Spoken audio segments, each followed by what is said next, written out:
All right. Now, thank you for letting me join you for this session. I appreciate it.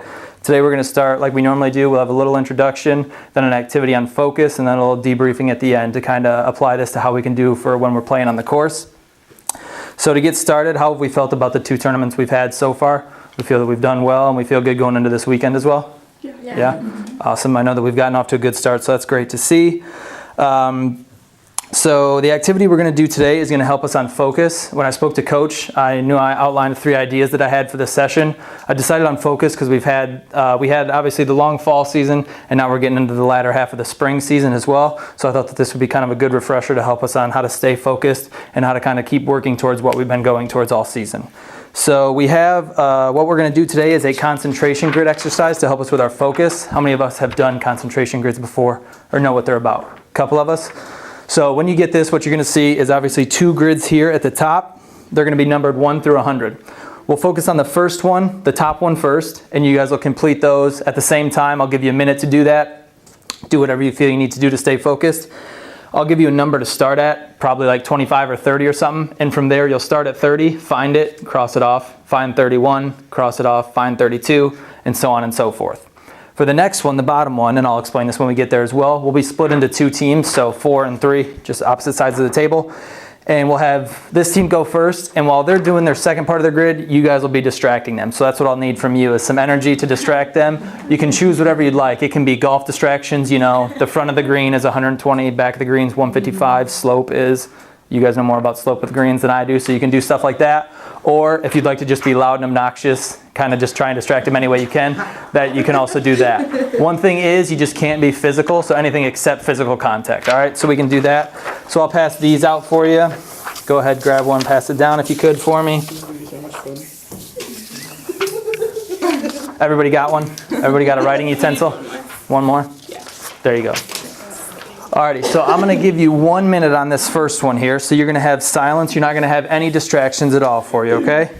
So we're going to start at, let's say on the top one we'll start at 30. Top one will start at 30, all right? So 3, 2, 1, go ahead. You have 1 minute.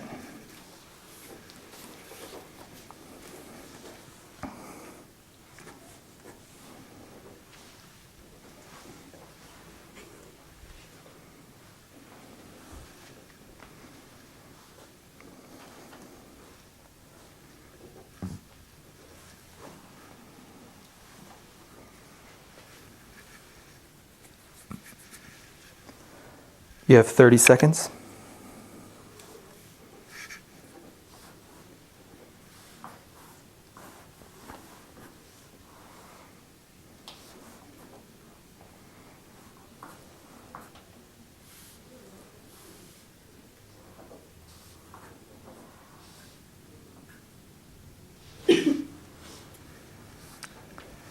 Five seconds. And pens and pencils down for me. All right, so we won't count those yet. We'll kind of go on to the second one before we compare. Just to apply some strategies that we can use. What did we feel worked for us, or what strategies we used, if at all, that helped us at all there? So we started at 30, and I saw, if I saw 33, I put my finger by it. So you kept track of where those were? Okay. So kind of using cues to help guide you a little bit along the way. Anybody else? The last number. So I was looking at if I needed to find, if I had 31, I would look for 32. Then I would look for 2s on the second. Okay, so you kind of just ignoring the left number but focused on the right for what you need. Okay, yeah, people do that a lot with these. You either focus on the front number or the back number to kind of help you. And that's kind of like how we use stuff in golf as well. We see if you focus, if you pick something out in the fairway, whatever you do before, if you're kind of like Jason Day, if you stare at the shot for a day and a half before you hit the ball, that's what he kind of does. So now we're going to move on to, like I said, the second part of the grid there. We'll have this team go first. So you guys will be starting on the bottom grid now, and over here we're going to distract. So remember, golf things, loud, obnoxious, whatever you prefer, however you want to distract them. We will go ahead and start at, let's say, we'll start at 60 for this one. We'll just start at 60, all right? So you'll go ahead and you'll have 1 more minute being distracted, all right? 3, 2, 1, go ahead. 61, 63, 64, 62, 69, 68, 73, 64, 66, 67, 61, 63. You're not gonna win get this. You can't get this. You're not gonna get very far. 65, 61, 62. You're not gonna get very quick. You're not gonna get very Yeah, I'm not on yet. 63, 64, 61, 31, 60, 68. Can't find 62. 30 seconds. 30 seconds. 61. You still have not found 62 yet. 63. Oh, you found 63. What about 64? You're not gonna get You it. still haven't found it. You can get it. No. I see 65. I see 61. 15 seconds. I don't think it's 62. I see 62, but you can't find it. 40, 60, 61. You're not going very fast. Alrighty, pens and pencils down. Nice job. So how do we? You're not gonna find it at all. You were so bad. Like, How did we feel right away? A little bit tougher, or did any of us? About the same? So we find a lot of times that some people, it's a little different for golf that we're applying this. So in golf, a lot of times you're not really going to have like the external distractions. You know, you're probably not going to have like a student section yelling, stuff like that you might at other events. However, in golf, we're going to see a lot more internal distractions. So you might be dealing with yourself more, a little bit more mental aspect. So we see a couple things that we can do. Did anybody try and apply the strategies that they had used before? And were those ineffective with the distractions? Were those still helpful? Try it. No? I should have, but I didn't. Anybody's?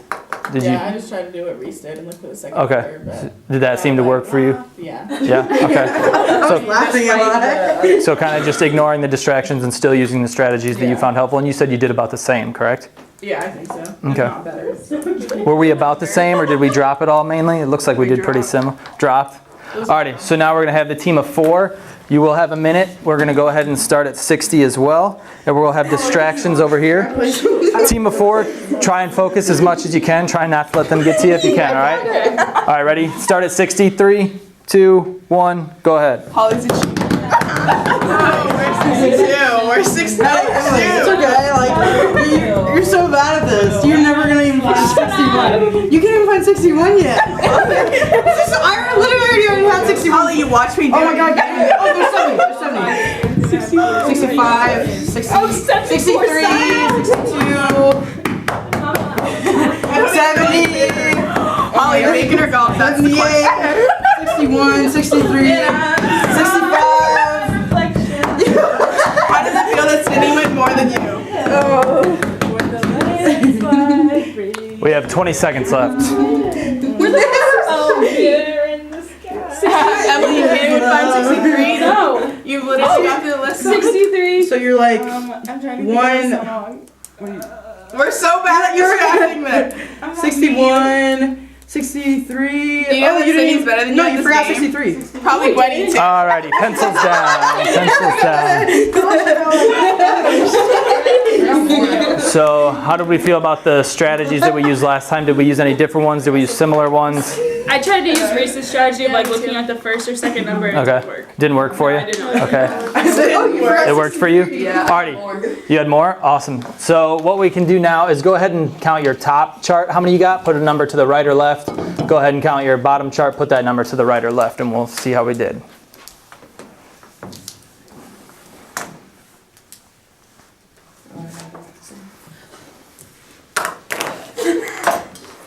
I thought I had more. You started like at 63 again once I said that. So where's 63, please? Oh my gosh. See, I couldn't find. Alrighty, so do we have those all counted? How did we, just general, did we do better? No distractions or distractions for the most part? No distraction. No I did the distractions? exact same. I think Exact same? Distraction. You did better? yeah, it took me a while to find the first number on the no distractions, and I like Yeah. did it better. So we can actually see that a lot of times, especially with a sport, like I said, where we don't have many external distractions a lot of times, where it's more internal. These distractions can kind of push you to focus more. They kind of allow like a competition aspect that we're all accustomed to, stuff like that. Did you notice any changes necessarily like in your body physiologically? Like did you have increased heart rate or anything, increased hand sweating, stuff like that? Yeah? Yeah. Definitely I increase don't heart feel like rate. Yeah. I'm really trying to like. So this is also something else that we can kind of apply. We feel this on the golf course with a big putt or maybe an approach shot coming down late in the tournament. how do we feel about necessarily applying some of these strategies to the golf course that we've used today? I know that you can't obviously look at a front and back number when you're on a golf course, but you can potentially look at stuff. So, for example, we spoke about Jason Day, who's a big visualization person. He'll kind of stand behind the ball, close his eyes, even look at the shot. Do we have many of those in here? No? No visual. On putt you do? Okay, so that's something we can definitely take with us and just kind of think about letting those external distractions go and kind of maintaining our focus in.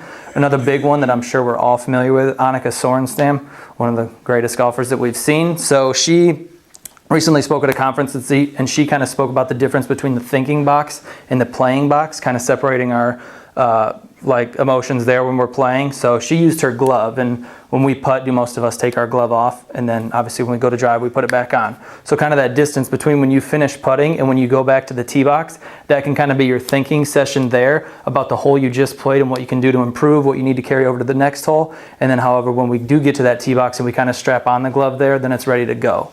So you don't want to be thinking in your playing box when you're on that tee box or on the fairway getting ready to go, and you don't want to be playing in your thinking box when you're coming from hole to hole, right? Is that helpful to a little bit? Yeah. For some of us, we can apply that. Yeah. So to finish up, strategies that we use today, we've kind of gone over that. Do we feel as though any of these can help us in a specific aspect of the game? Putting, approaching, driving, what could we use these for?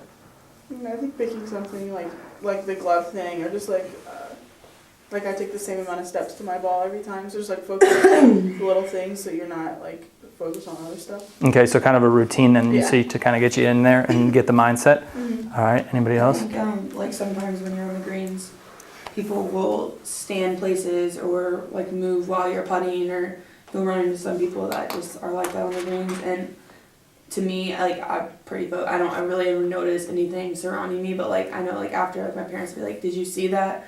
Or did you notice what she was doing?" That I was like, "No, like not at all." So then that would be necessarily kind of an external distraction that we Yeah. spoke about. Maybe that's something you get where somebody moves off in the distance, something like that. And for that, we can kind of eliminate that. What do you focus on when you see that? When you see somebody moving off in the distance, are you just locked? I don't ever really notice it. I don't really pay attention to anything around me but what I'm doing. Okay, so that's kind of something we can all try and adapt potentially. You know, if you pick out, the back of the ball when you're hitting, if you pick out, 3 steps back from the ball and then go and approach the ball, trying to keep that same focus, that same mindset, so that we can lock in on what we're doing and we're not letting the external distractions of somebody taking the pin out or, dropping the pin loudly, somebody moving off in the distance like that.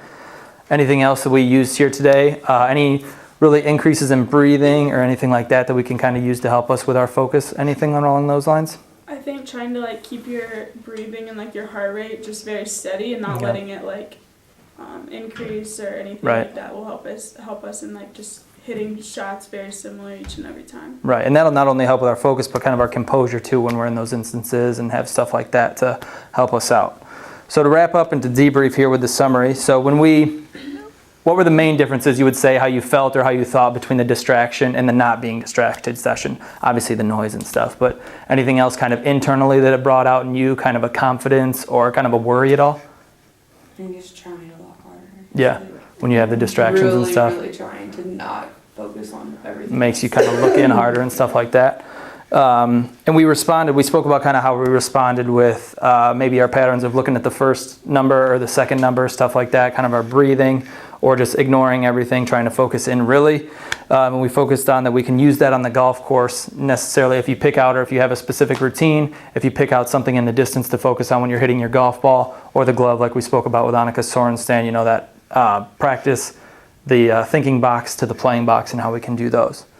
So do we all feel that this was helpful, beneficial, stuff that we can take with us and use this weekend? Yeah. Any questions at all on anything we need to hit on at all or go over? I don't think so. No? Awesome. Well, thank you again. I wish you the best of luck this weekend, and I hope that the success continues that we're having on the course. Let me or Mariah know if you guys need anything at all. I know you have her number, and I can go ahead and give you guys my number as well, so we can kind of have that as I start to move in here and stuff. Okay. Awesome. Thank you. Appreciate it.